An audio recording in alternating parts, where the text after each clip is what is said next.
আগুন লাগছে লাঞ্চের টাইমে। হ্যাঁ, লাঞ্চের টাইম হয়েছে আপনার 1টার পর আগুনটা লাগছে।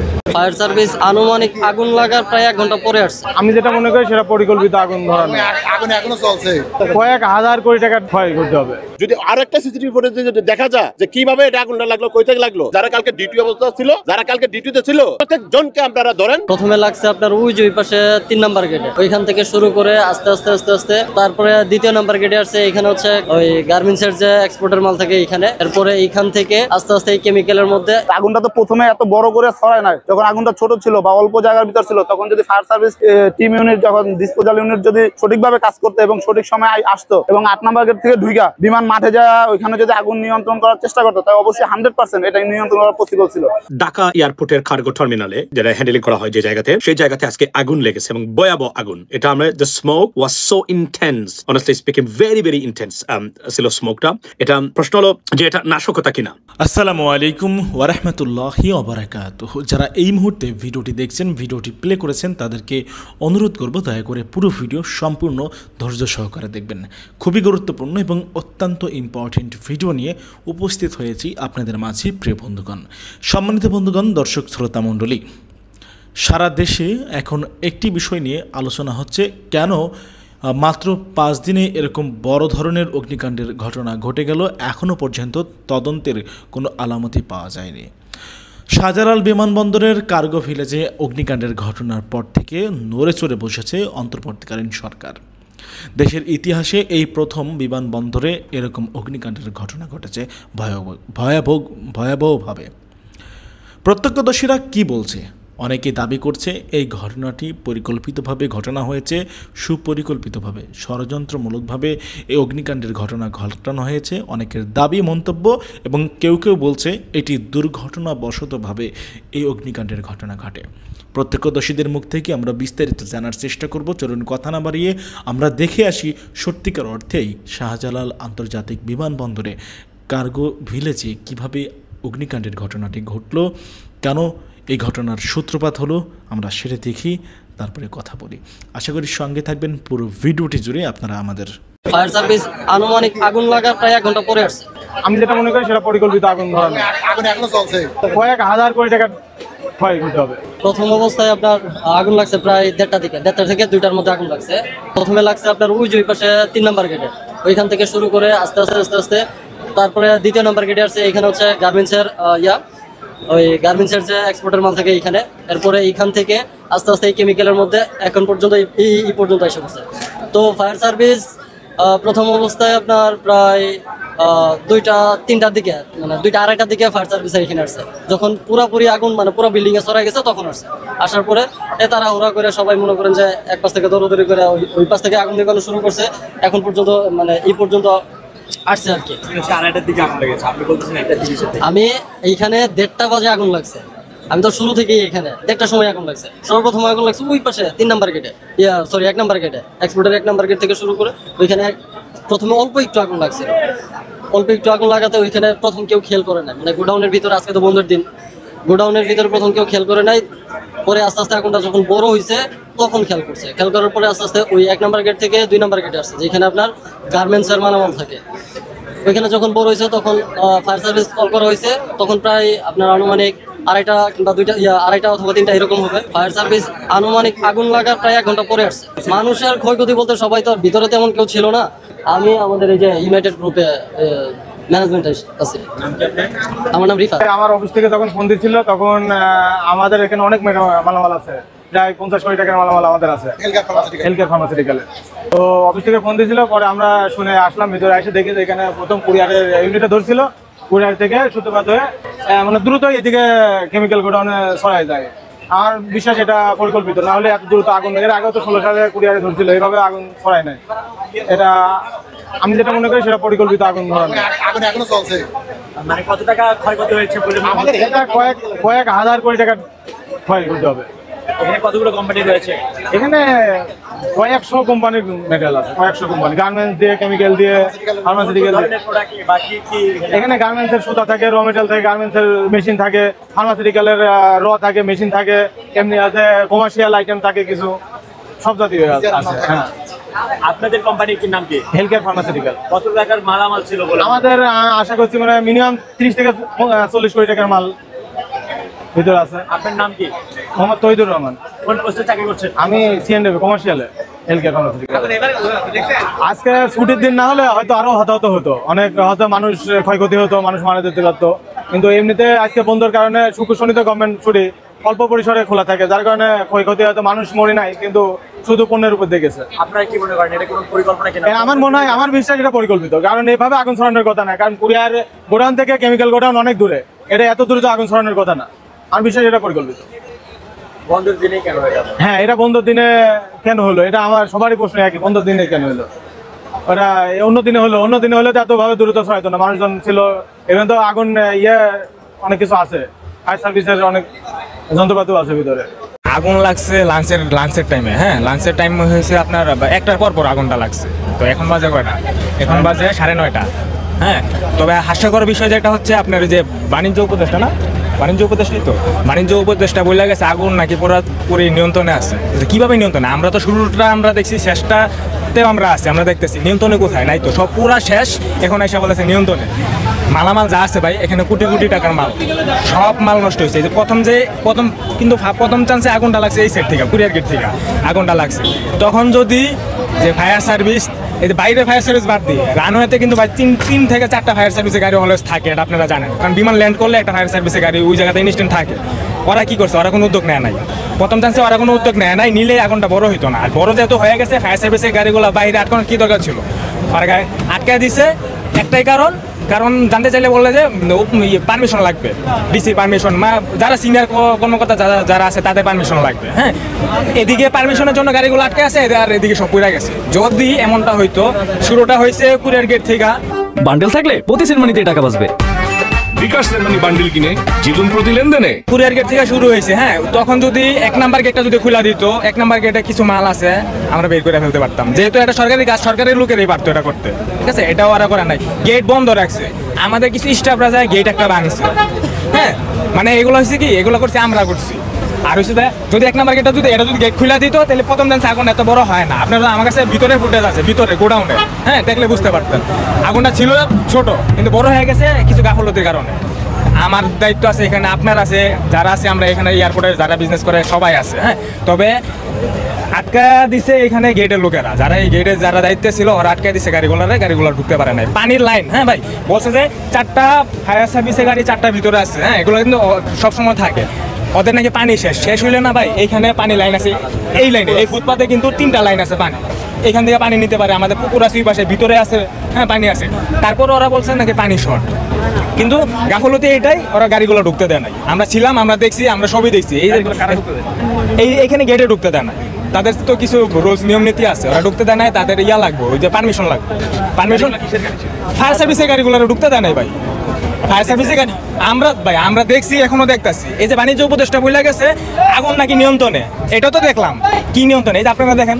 আগুনটা তো প্রথমে এত বড় করে ছড়ায় নাই, যখন আগুনটা ছোট ছিল বা অল্প জায়গার ভিতর ছিল, তখন যদি ফায়ার সার্ভিস টিম ইউনিট, যখন ডিসপোজাল ইউনিট যদি সঠিকভাবে কাজ করতো এবং সঠিক সময় আসতো, এবং 8 নাম্বার গেট থেকে ঢুইকা বিমান মাঠে যাওয়া, ওইখানে যদি আগুন নিয়ন্ত্রণ করার চেষ্টা করতো, তাই অবশ্যই 100% এটা নিয়ন্ত্রণ করা পসিবল ছিল। আমাদের গোডাউনে প্রায় 8টা শিপমেন্ট, আমাদের চায়না এয়ারলাইন্স বন্ধ ছিল, অনেকদিন কাজ বন্ধ ছিল, যার কারণে গত বৃহস্পতি, শুক্র, শনি 3 দিনে আমাদের প্রায় 8টা শিপমেন্ট নামছে, সব মাল পুরে চাই। যখন আগুনের সূত্রপাত হয় কুরিয়ার গেটের কোনা থেকে, ওইখানে যখন আগুন লাগে তখন আমরা খবর পাই, এবং আমি আশকোনা থেকে আসি এবং আসা থেকে ওইখানে আগুন ওইখানে বিদ্যমান জ্বলতেছে। আগুনটা তো প্রথমে এত বড় করে ছড়ায় নাই, যখন আগুনটা ছোট ছিল বা অল্প জায়গার ভিতর ছিল, তখন যদি ফায়ার সার্ভিস টিম ইউনিট, যখন ডিসপোজাল ইউনিট যদি সঠিকভাবে কাজ করতো এবং সঠিক সময় আসতো, এবং 8 নাম্বার গেট থেকে ঢুইকা বিমান মাঠে যাওয়া, ওইখানে যদি আগুন নিয়ন্ত্রণ করার চেষ্টা করতো, তাই অবশ্যই 100% এটা নিয়ন্ত্রণ করা পসিবল ছিল। 8 নাম্বার গেটের ওরা খুলতেই চায় না গাড়ি ঢোকার জন্য, ফায়ার সার্ভিস ঢোকার জন্য 8 নাম্বার গেট প্রথমে খুলতে চায় না, ভিতরে ফায়ার সার্ভিসের গাড়ি থাকে, সেখানে পর্যাপ্ত পানি থাকে না। তারা যতটুকু সম্ভব চেষ্টা করছে, এবং এখানে যে গাড়িটা প্রথমে আসছে, যে ইউনিটটা প্রথমে আসছে, তারা প্রথমে মানে পাইপ লাগাতে পারতেছে না, আমাদের লোকজন যাওয়ার পরে পাইপ লাগাই দেয়, এরকম একটা অবস্থা। তো এই 8 নাম্বার গেট, কুরিয়ার গেট এবং gate B, gate 1 number gate, এই পর্যন্ত আগুন আসতে যথেষ্ট সময় লাগছে। এই সময়ের ভিতরে আমি মনে করি ফায়ার সার্ভিস যদি পর্যাপ্ত ইউনিট এসে কাজ করতো, এই আগুন নিবানো সম্ভব ছিল। এখানে কয়েকশো কোটি টাকার মাল, আমাদের 8টা শিপমেন্ট, একটা শিপমেন্টে 200 কার্টুন, 250 কার্টুন, 450 কার্টুন করে মাল আছে। আধা ঘন্টা হয়েছে, 1টা 2টা করে গাড়ি আসছিল, আসার পরে গাড়ি আসতেছে, এদিকে ঢুকতেছে ঠিক মতো, গাড়ি ভিতরে ঢুকতে পারতেছে না, তারপরে আরো আধা ঘন্টা যাবত গাড়ি আসলো আসার পরে এখানে গাড়ি ওরা নামলো, নামার পরে এখানে কি করলো যে মিটিং করতেছে, কিন্তু কোনো আউটপুট নাই। এদিকে যে ঢুকতেছে, এদিকে আগুন জ্বলতেছে, কোনো পানির কোনো সুযোগ নাই, এরা কোনো পানি মারতেছে না, কিছু করতেছে না। এখন যখন জ্বললা সব শেষ হইলো তখন পানি মারছে। এটা আসলে দুঃখজনক একটা বিষয়। আমরা সবাই দর্শকে দেখতেছি, কিন্তু কিছু করার নাই। এরা কোনো আসলে টিম ওইরকম কোনো কার্যক্রমই করে নাই। ছিল আর অ্যাক্সেসরি ছিল, এই মালগুলো আমরা কালকে ডেলিভারি দিব। আমাদের ডিউটি হয়ে গেছিল 23 লাখ টাকা ট্যাক্স আমরা অলরেডি কালকে দিব, দিয়ে মালটা ডেলিভারি দিব। এই সময় আজকে 2:15 দেখি যে আমাদের এই কুরিয়া ইউনিট থেকে মালটা পড়তেছে।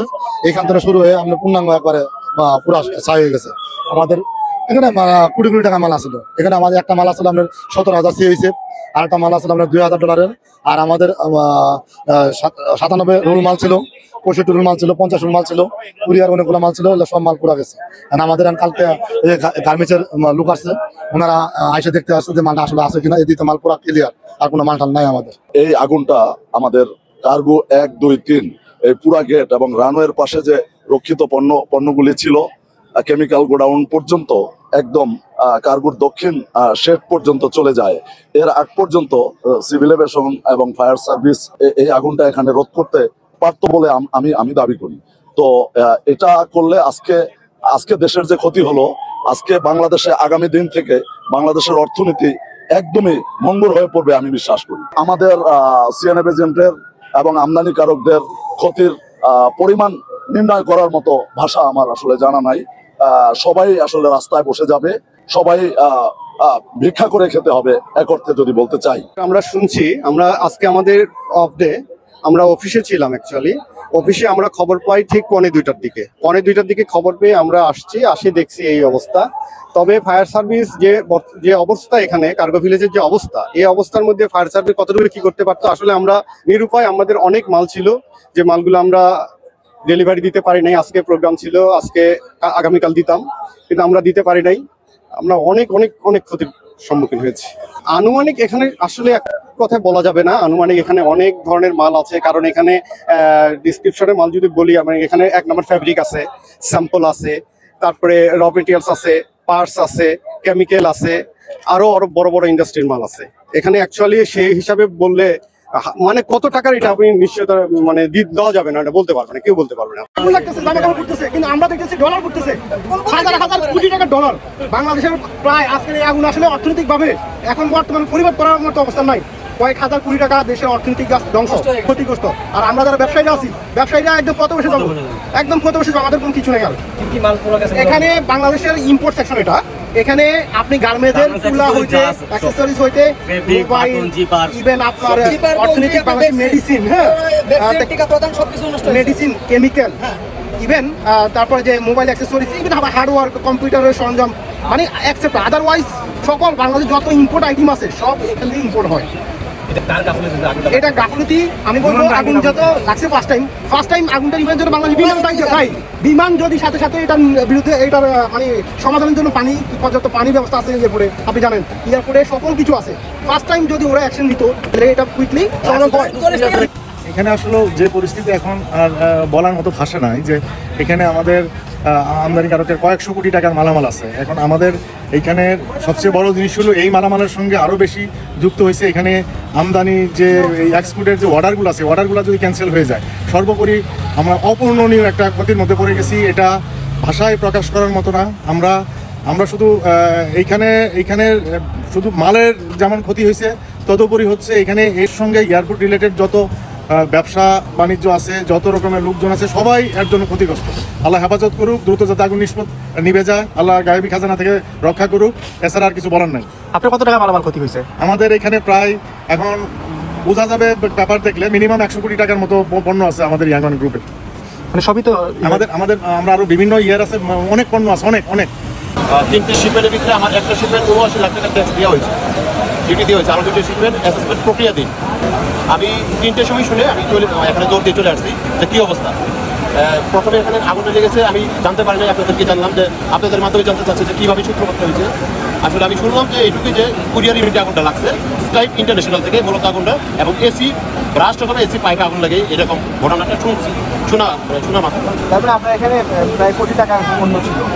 কোটি টাকা না, 1.5 থেকে 2 কোটি টাকার পণ্য অলরেডি 79 লাখ কোটি একটা ডিউটি দেওয়া হয়েছে, আর ডিউটি অ্যাসিস্ট্যান্ট প্রক্রিয়া 11টা থেকে 1টা পর্যন্ত আপনার যখন আগুন লেগেছে, ঠিক আছে, তখন আমরা সাধারণত বুঝি যে আপনার ফায়ার সার্ভিসে 40 থেকে 42% ডিগ্রি হলে আমরা সাধারণত যে পার্সেন্ট আপনার বিমান ল্যান্ড করে, তখন আমরা আপনার এই বিমান ল্যান্ড করার জন্য ফায়ার সার্ভিস অন্তত আমরা 2টা টিম অলরেডি আপনার সব সময় নিগত রাখছি।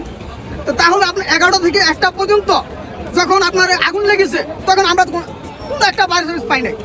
কেন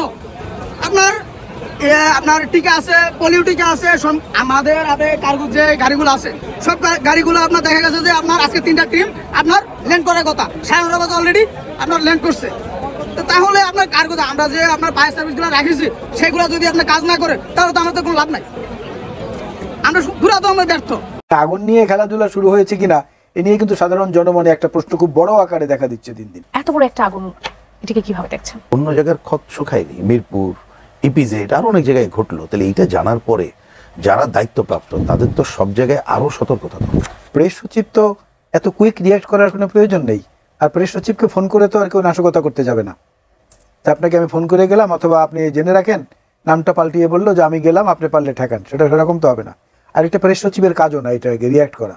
যাদের কাজ জাতীয় প্রতিরক্ষার দায়িত্বে যারা আছেন, রাষ্ট্রের প্রতিরক্ষা বাহিনী যেগুলো আছে, এবং এই এভিয়েশন, সিভিল এভিয়েশনের যারা বেসামরিক বিমান পরিবহনের যারা আছেন, তাদের আবার একটা আলাদা সিকিউরিটি টিম আছে, এটা তাদের কাজ। এবং এটা হচ্ছে আমাদের কি বলে ইকোনমিক একটা life line through the skyway. যেভাবে সড়ক পথে চট্টগ্রাম এবং মোংলা, ওদিকে পায়রা, সেভাবে আকাশপথে এটা হচ্ছে একটা আমাদের একটা লাইফ লাইন ইকোনমির। সেই জায়গাটাকে এত অরক্ষিত রাখা, এবং যেখানে এর আগে আপনি নিজেও বলে গেলেন যে এর ইমিডিয়েট আগে হয়েছে চিটাগাং ইপিজেডে, তার আগে হয়েছে বীরপুরে। এই যে জিনিসগুলো হচ্ছে, এরপর তো সতর্কতার আরো বেশি প্রয়োজনীয়তা ছিল, অনেক বেশি সতর্ক হওয়ার প্রয়োজন ছিল, সেটা হলো না।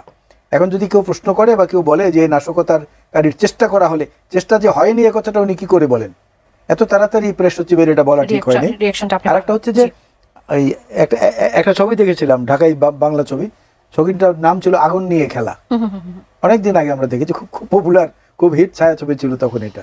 এখন আগুন নিয়ে খেলাধুলা শুরু হয়েছে কিনা এ নিয়ে কিন্তু সাধারণ জনমনে একটা প্রশ্ন খুব বড় আকারে দেখা দিচ্ছে দিন দিন, একের পর এক ঘটনা ঘটার কারণে। এই বিষয়টি নিয়ে রহিন হোসেন প্রিন্স ভাই আপনার কাছে একটু আসি। শত শত কোটি টাকার আসলে সম্পদ, একেবারে মেডিসিন থেকে শুরু করে ইলেকট্রনিক্স পণ্য থেকে শুরু করে অনেক কিছু আসলে সেখানে সেই কার্গো ভিলেজে আসলে রাখা হয়। নিশ্চিতভাবেই এই ক্ষতি আসলে অপূরণীয় অর্থনৈতিকভাবে। এটি যেমনটি আলাল ভাই বলছিলেন যে আগুন নিয়ে খেলাকে শুরু হলো, পরপর অনেকগুলো আগুন আমরা দেখছি, এবং এটি তো আমাদের আতঙ্কের মধ্যে ফেলে দিচ্ছে যে সামনের দিনগুলোতে আমরা আর কি কি দেখবো। ধন্যবাদ আপনাকে, আলাল ভাইকে ধন্যবাদ, এবং যারা শুনছেন তাদের শুভেচ্ছা। না দেখেন, মানে আসলে এখনো পর্যন্ত তো আগুনটা নেভেনি। একটা ভালো খবর হচ্ছে যে এয়ারপোর্টে ওঠানামাটা শুরুর প্রক্রিয়াটা আছে, এবং ক্ষতিটা তো শত শত না, হয়তো কয়েক হাজার কোটি টাকা বোঝা যায়, কিন্তু মূল কথাটা যেটা আলাল ভাই উল্লেখ করেছেন, যেটা আমাদের এটা লাইফ লাইনের জায়গা, এবং ধরেন যেটা আসছিল বা যাওয়ার জন্য প্রস্তুত ছিল, এই ধ্বংসযজ্ঞ আপনি উদ্ধার কখন কিভাবে হবে তার তো সাইড ইফেক্টগুলো অনন্য হবে। তা সেটা নিয়ে তো এখন কথা বলে আমাদের কেউ তো আর নতুন কিছু করতে পারবো না, কিন্তু গুরুত্বটা এইখানেই দেওয়ার ব্যাপার, যেখানে আলোচনা হয়েছে। আমি সেটা ব্যবস্থাটা আসলে কেমন ছিল যে আমি ওইটাই বলতে চাই, লাগলো আমি ওইটাই বলছি যে প্রথমত দেখবেন যে আমাদের এই যে কি বলে অক্টোবর নভেম্বর এই সময় আমরা বিভিন্ন সময় দেখি একটা অগ্নিকাণ্ডের ঘটনা ঘটে, কিন্তু একেবারেই অন্য জায়গার ক্ষত শুকায়নি, মিরপুর, ইপিজেড আর অনেক জায়গায় ঘটলো। তাহলে এইটা জানার পরে যারা দায়িত্বপ্রাপ্ত তাদের তো সব জায়গায় আরো সতর্কতা দরকার। স্বাভাবিক, আপনি হয়তো আপনার ফ্ল্যাটে আগুন লাগে না, অন্য একটা ফ্ল্যাটে আগুন লাগছে, জানার পরে তো আপনার ফ্ল্যাট তখন একটা তড়িঘড়ি করে নিজের সতর্কতা অবলম্বন করবে। তো এইখানে সরকারের তো এটা দরকার ছিল, এবং ওই জায়গাটা আরো বেশি দরকার, সেটা আমাদের আসলে বোধগম্য না। আরো এত সময় লাগার বিষয়টা, এখন এত অত্যাধুনিক প্রযুক্তির কথা শুনি, সেই জায়গায় এটাও আমাদের বোধগম্য না। কিন্তু আমি ওই জায়গা থেকে মূল জায়গায় থাকতে চাই, যে প্রকৃত কারণ যারা দায়িত্বপ্রাপ্ত আছেন, যারা এক্সপার্ট, তারা খুঁজে বের করুক। তাই সেইটার আগে আমরা এটা খালি কি বলে যে কথার মার প্যাচে কোনো কিছু যাতে না করি, এবং কত দ্রুত এইটার সমাধান করা যায়, সমাধান বিশেষ করে আমাদের বিমানবন্দর চালু এবং অন্য জায়গায় নিরূপণ করে কিভাবে আমরা এই ক্ষতিপূরণ জায়গা খুঁজে বের করতে পারি, সেই ধারাটা আগানো দরকার বলে মনে করি। সেই সাথে শুধু এই কথাটুকু যুক্ত করি, আলোচনা আমি এখন আর তুলছি না, আমরা কিন্তু দেশের কোনো একটা নর্মাল পরিস্থিতিতে নাই। সুতরাং আমাদের দেশে একটা নর্মাল গণতন্ত্রের যাত্রা শুরু করার পথে আমরা আছি, এখনো পুরোপুরি শুরু হয়েছে আমি ব্যক্তিগতভাবে মনে করি না। তা সুতরাং সেই জায়গায় এই ধরনের কোনো ঘটনা আমাদের কোথাও কোনো প্রতিবন্ধকতা সৃষ্টি করুক, সেইটা আমাদের একেবারেই কাম্য নয়। কেলা, হ্যাঁ, এ বাঙালির এক সমস্যা, কিন্তু কারো ভালো কেউ দেখতে পারিনি। কেলা খাচ্ছি, বিসমিল্লাহ, বড় মজার।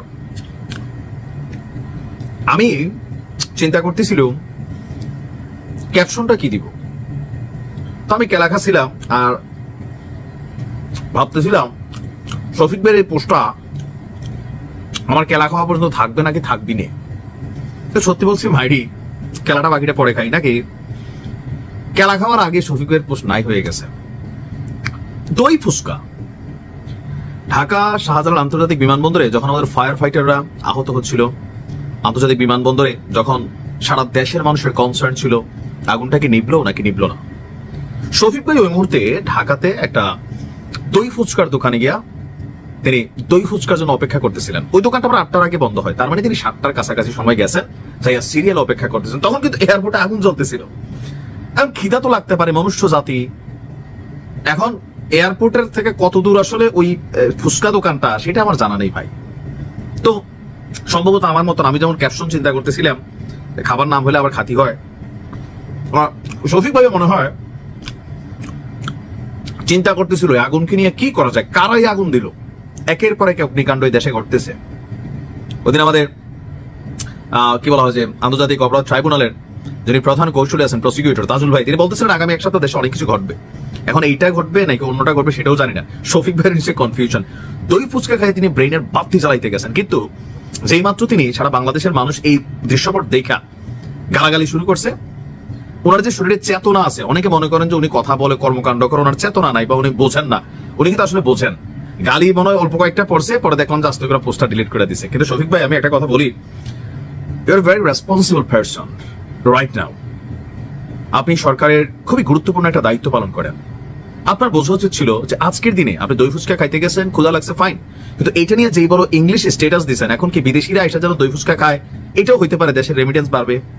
ধরেন শফিক ভাই যে দোকানে খাইছে বাংলায় দিতে পারতো অনেক মজার দই ফুচকা 90 টাকা, রেগুলারটা যেটা দই ফুচকা সেটা হচ্ছে 150 টাকা, কফিও দেখলাম কম দামে পাওয়া যায়, খারাপ না। কিন্তু বিদেশিদের জন্য একটা গাইডলাইন দেওয়া হয়েছিল ইংরেজিতে, কিন্তু ওনার ফলোয়ার কি বাংলাদেশের না বিদেশের?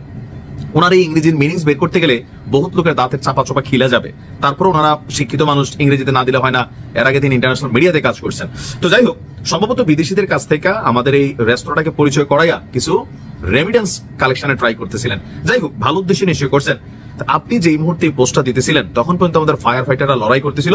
সর্বশেষ আমরা গণমাধ্যমে দেখছি রাত 9:30টার দিকে মোটামুটি, সরকার তো আগেই বলে দেয়, বাট পাবলিক ফুটেজ বিভিন্ন বক্তব্য দেখছি 9:30 থেকে 10টার আশেপাশে আগুনটা মোটামুটি আলহামদুলিল্লাহ কন্ট্রোলে ছিল। তার আপনি যে একজন রেসপন্সিবল পার্সন হয়ে যেটা ভালো কাজ করছেন, এটা আসলে কতটুকু উচিত ছিল? অনেকে বলে ওই যে একটা ইতালির একটা গল্প আছে, রোম যখন পড়ছিল নেহরু তখন বাঁশি বাজাচ্ছিল। দেশের প্রতি এত বড় একটা ঘটনা একের পরে ঘটছে, ওই রকম দায়িত্বশীলতার জায়গা থেকে আপনি গতকালকে, আমি জানি না যে আপনি কয়টি স্ট্যাটাস এই আগুন নিয়ে দিয়েছেন। আমি এরপরে আপনার ফেসবুকে ঢুকলাম যে শফিক ভাই আজকে সারাদিনে ধরেন আগুন নিয়ে কতটা আপডেট দিয়েছেন, তিনি যতটা আপডেট আমাদের এই দই ফুচকা নিয়ে দিলেন। তো আমি যখন ভিডিওটি রেকর্ড করছি বাংলাদেশ সময় রাত আপনার 2টা, সেখানে তিনি আগুন নিয়ে সারাদিনের মধ্যে তরুণ উদ্যোক্তা দিলেন, ইটালি সাপোর্ট করতে চায় বাংলাদেশকে সেটা দিলেন, আর বাংলাদেশ হিট দল কি দিলেন, তারপর শাহজালাল বিমানবন্দরে ফ্লাইট ওঠানামার খবর দিলেন, তারপর হচ্ছে the most hated states in China সেটা শেয়ার করলেন, তারপর হচ্ছে কার্গো ভিলেজের আগুন সম্পূর্ণ নিয়ন্ত্রণে, মানে সরকারের দিক থেকে যা বলার দরকার তাই ওই টাইপের নিউজগুলাই দিলেন। তারপর হচ্ছে মার্জোয়া ব্যাংকের খবর দিলেন। এর বাইরে আসলে আর কোনো কিছু তিনি দিলেন না। মানে সামহাও আমার কাছে মনে হয় যে আপনাদের আর একটু দায়িত্বশীল হওয়া দরকার। আমি জানি না আমার এই টাইপের ভিডিও বানানো উচিত কিনা, পরিবারে তারা অনেকে ভয় পায় যে ওই আওয়ামী লীগের সময় যেরকম ঝামেলা হয়েছিল আবার এরকম হইতে পারে, বাট আই ডোন্ট কেয়ার। আমার মনে হয় যে এই বিষয়গুলা যারা রাষ্ট্রের এত গুরুত্বপূর্ণ দায়িত্বে আছেন, দই ফুচকা খাইতে পারতেন, ফাইন, আপনি খাইতে পারেন, ক্ষুধা লাগতেই পারে, পছন্দের খাবার হতেই পারে, ফ্যামিলি থাকতেই পারে, কিন্তু এটা ফেসবুক আইনে এত লম্বা চলে এটার ইতিহাস নিয়ে ব্যাখ্যা করার মতন এই পোস্ট অন্তত গতকালকে আপনার কাছ থেকে জাতি আশা করে নাই। এগুলা আপনারা যে কাজগুলা করেন মাঝে মাঝে আমি নিজেও আশ্চর্য, তো পোস্ট দিচ্ছেন আবার ডিলিট করছেন। আপনার কি মনে হয় না যে আপনার এই পোস্টটা অলরেডি এরকম আমার মতন কত মানুষ এটা কি বলে যে পড়ছে, দেখছে, অনেকে স্ক্রিনশট তুলে আমাদেরকে পাঠাই দিছে? গণমাধ্যম হয়তো ওইভাবে করবে না, আর একটু দায়িত্বশীল হইতে হবে ভাই, সমালোচনা সহ্য করতে হবে, আর একটু দায়িত্বশীল হতে হবে। অনেক রকম কথাবার্তা আপনি বুংবাং বলে ফেলেন মাঝে মাঝে, আমি দেখি এত বড় গুরুত্বপূর্ণ একটা পদে আপনি যখন কথা বলবেন, এটা মিডিয়ার যুগ, এটা রেকর্ডেড হয়ে যাচ্ছে, আপনি পরবর্তীতে কথা নাড়তে গেলে মানুষ হাসে। ওই যে আওয়ামী লীগের সময় তথ্যমন্ত্রী জেনেছিলেন হাসান ভাই, দিন রাত উনি মিশা কথা কইতেন বেশিরভাগ সময়। আমরা কি হাসলাম না, এটাতে কি রিয়েকশন হইলো, উনি ওনার মতন বলতেছেন দলের পক্ষে যেটা বলার। আপনার কিছু কিছু কর্মকাণ্ড এমন মনে হয় মাঝে মাঝে যে আপনি বলেন ঠিক আছে, মানুষ বিশ্বাস করলো না করলো, আপনাদের এগুলো কেয়ার করার সময় নাই, কারণ ইন্টারিম যাবেন না 3 দিন পরে হয়তোবা, বাট চলে যান, কিন্তু মানুষের কাছে যেন সম্মানের জায়গাটা থাকে।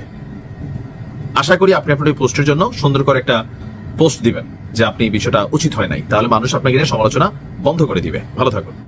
সম্মানিত বন্ধুগণ, দর্শক শ্রোতা, আপনারা দেখতে পারলেন ব্যক্তিগত মতামত অবশ্যই কমেন্টে জানাবেন আপনারা কি বলতে চান, আপনারা কি বলবেন।